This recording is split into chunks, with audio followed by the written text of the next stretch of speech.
Hello viewers, hello learners, welcome to Sir Henry's class. It's another day right on the channel and you are welcome to Sir Henry's class. Indeed, learning brought to your doorsteps. I urge you to subscribe to our channel if you've not. Today we are going to look at BECE in focus. BECE in focus. And we are going to look at English language. English language.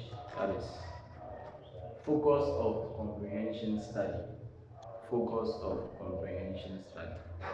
Now we all know that in our English language, that for BECE, we have questions on comprehension, where students are given passage to read, to understand, and interpret the meaning of whatever they've read to their own understanding. So we'd like to give you assistance on how you go about your comprehension questions, things that you need to note, and also things that you need not to do in order to arrive at a successful reproduction of answers to the examiners so that you get your 1 and your 2 in English language. So let's set the ball. Comprehension. Comprehension simply means to read, understand, and then interpret what you've read to your understanding. So comprehension means to read, understand, and to interpret the context that is read to you, to your understanding. So you are given a question on comprehension where you have passage to read on that passage. You have questions that you need to answer on that particular passage. So the first thing first. Now when you are given the passage, you need to read through it. So the first thing to be discussed, reading and understanding techniques. Now under reading and understanding techniques, you've been able to come out with some ways or some procedures that will help you. The first thing is that you do a fast reading.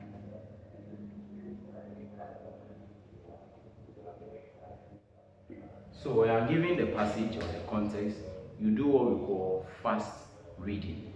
So what is fast reading? You read through the passage given you or the context given you, which you are going to use to answer some questions. So the first thing is that you read in a fast or in a hasty way. That is fast reading. 2. On the second one, words. What goes into the repair words? As you read, if you come across anything or any word which you find difficult, you should be able to understand the meaning of that word, how it affects the passage, and then you continue reading. So the repair words comes here in the course of reading. So as you read and you come across a word which is not sounding well, you should be able to read it several times to get the meaning of the word, and then it fits into the context that you are reading.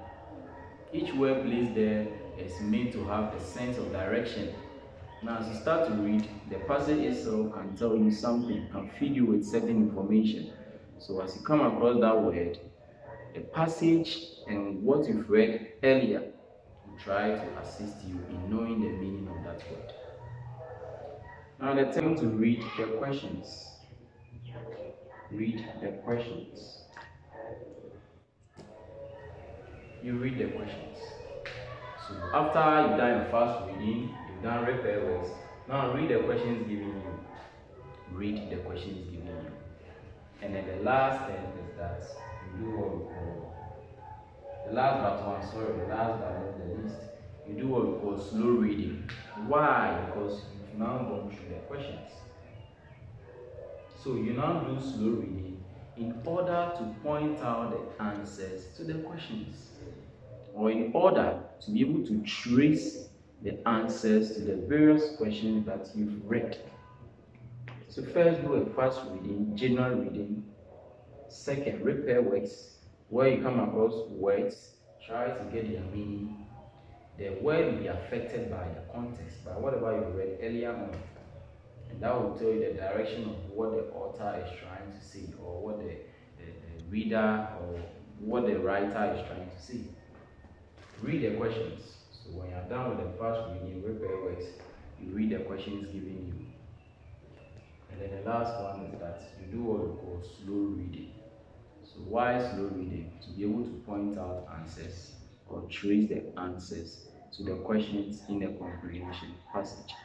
These are some techniques that you can use when you come to the reading and understanding techniques. Yes. Now we will now take our attention to what we call word replacement. Word replacement.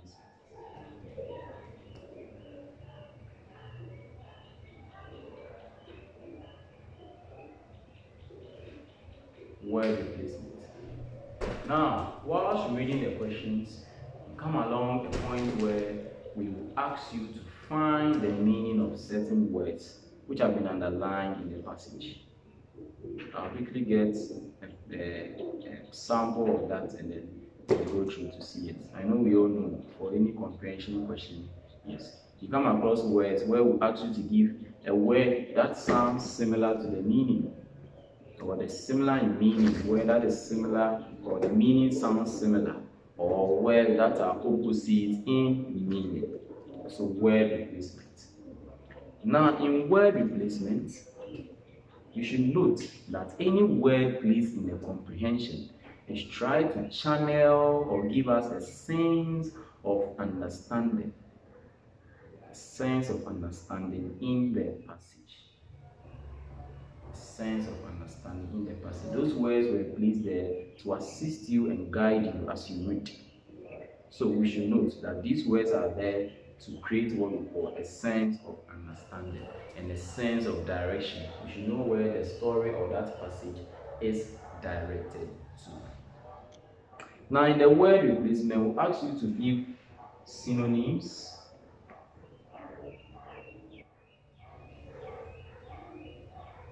that's what we call nearest in meaning,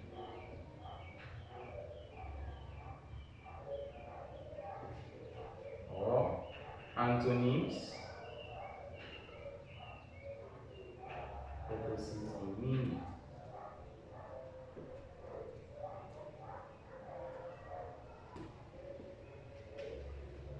Yes, so mostly synonyms and antonyms, word replacement. Sometimes it could be an idiomatic expression.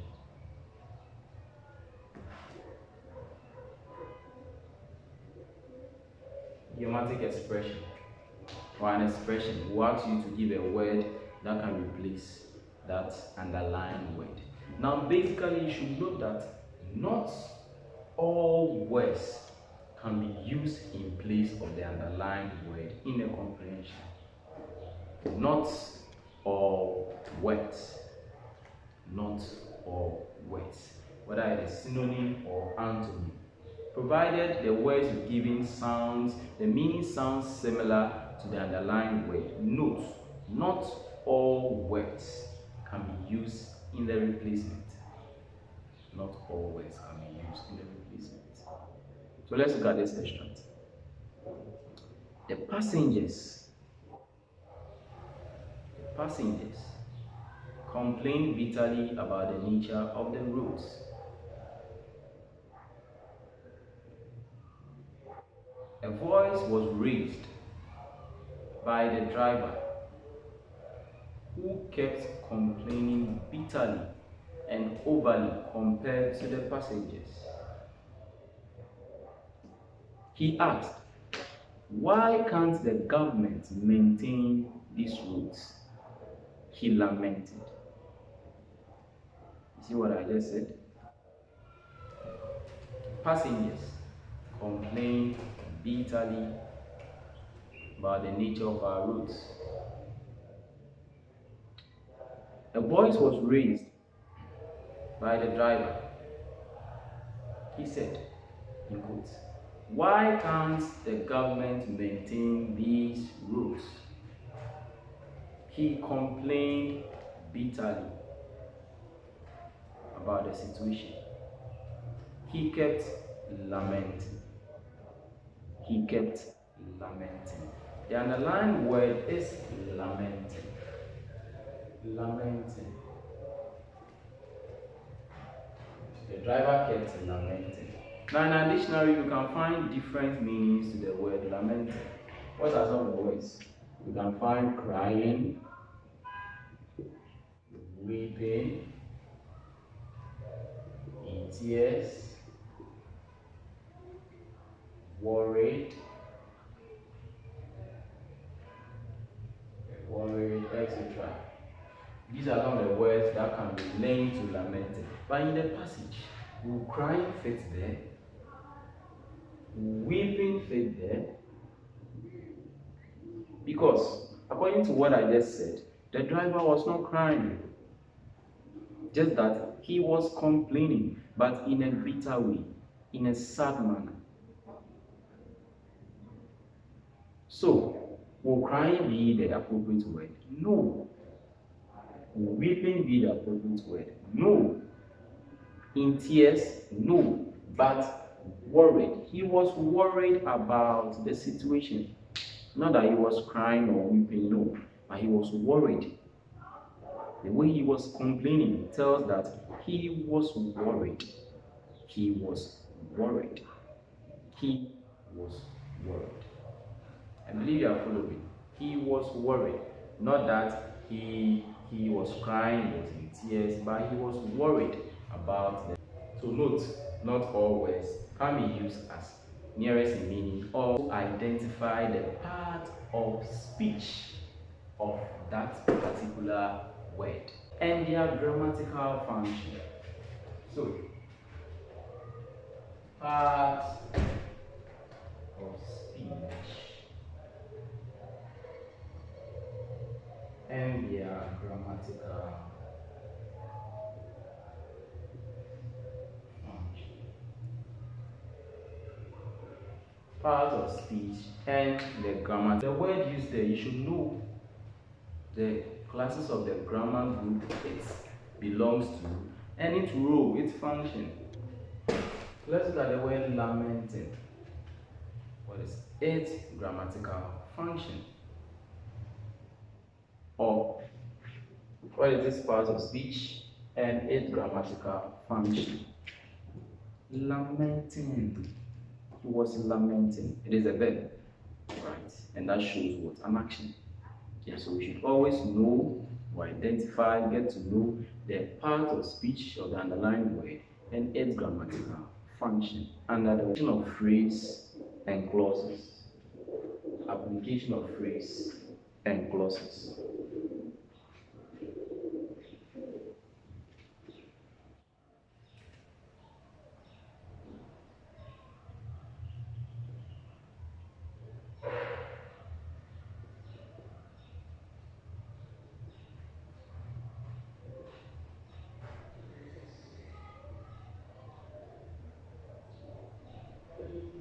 Application of phrases and clauses. So sometimes a group of words can be underlined and they will ask you to get the meaning of those words. Some of them could be phrases or clauses. Phrases or clauses. And I believe your teachers have been able to take you through them. Yes. We also do our best to also assist in a way. But you should also know the phrase or the clause and how you apply words to them in comprehension questions. I believe you are following. Yes. And also, one thing that you should note is that with a word replacement, you should always get to know the state or the tense of that particular word. You should also replace that word with that same state of word. So with a lamenting, or the word we use, worrying. So you don't say worried whilst the word is worried. Don't say worried whilst it is worrying. It is in the present continuous tense. Lamenting, so worrying. So we should also know that. We don't use a past tense form of the verb whilst in the question or in the passage it is in the present tense. Present and give the answer in past, you will be penalized and will mark you down. So, So the last aspect of this section, we are going to talk about understanding the use of various instructions in comprehension.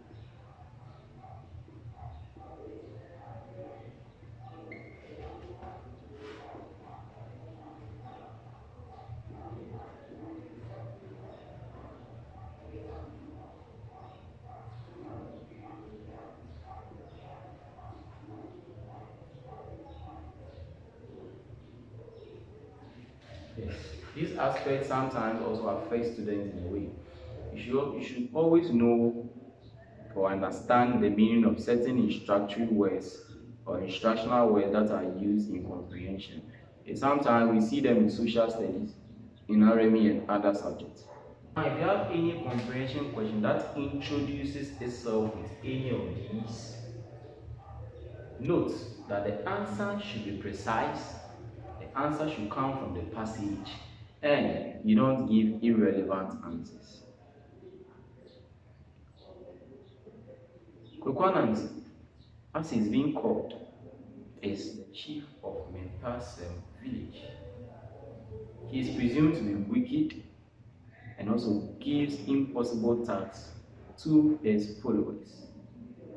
In this extract, who is the king of Mempasem? Kwekwanansi.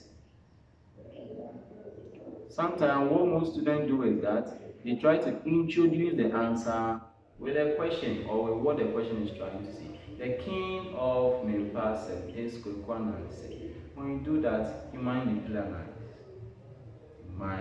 penalized. So basically, you should give the answer. It should be precise. It should come from the passage. It should be precise. Don't beat about the bush. Who? What? What is the name of the village where Anansi was the king? Mempasem. Why was Anansi presumed to be wicked? He gave impossible tasks to his followers to do. You are good to know. The next one, the question introduces itself with how, describe, discuss. We need a detailed information about what the question is asking. A detailed information. And the question asks how, why, how. So describe, how, discuss. You should give what is detailed and should also come from the question that introduces with state and explain. You need to give the point and you explain. Give the point, then you explain. So write the point, hyphen, and then you explain. Good. Can I have a question like that? Where we ask you to explain, state and then explain. Maybe the passage could be about causes of malaria. The passage is about malaria, its causes and its effects. We ask you to state and explain some causes. You need to write and explain. The last one to be discussed here, we'll talk about states, lists, name, outline, and enumerates. If a question introduces itself with states, name, list, outline, you need to give answers that are precise. Give out the answers and they are good to go. Give out the answers. Just write the answers. You number them or you list them with A, B, C or I, and then give out the answers and you are good to go. One thing that you should note is that you should not introduce a question to begin the answer. If you ask the question should be precise. Just give the answer. Don't start with the question. Who is the king of Mempasem? The king of Mempasem is. Note, you shouldn't do that. What else shouldn't you do? You should also not try to impress. Most students try to impress. We need answers from the passage.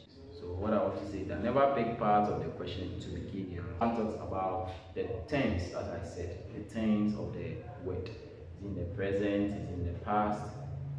You should know that. The mood. Sometimes I ask you, what is the mood of the author or the writer or the storyteller, the one in the passage, the mood. You should get to know the mood. As you start to read, you get to know the mood. When you start to shout, means he's angry. When he walks out with a smile, or yes, the way he introduces himself, the way the passage introduces the writer or the author or the one in the passage will tell you the mood. You should note all of these things, and then we grab all the marks required from the comprehension part of English language. This is where our BECE in focus ends. Today we look at English language, and that is not all for English language. We are doing comprehension. Next time we bring you a focus on BECE on this. Today's one is focus of comprehension study. We look at the focus of essay writing, and then literature, so that we can grab all the marks that we need in English language to excel. Thank you for watching. Thank you for choosing this class.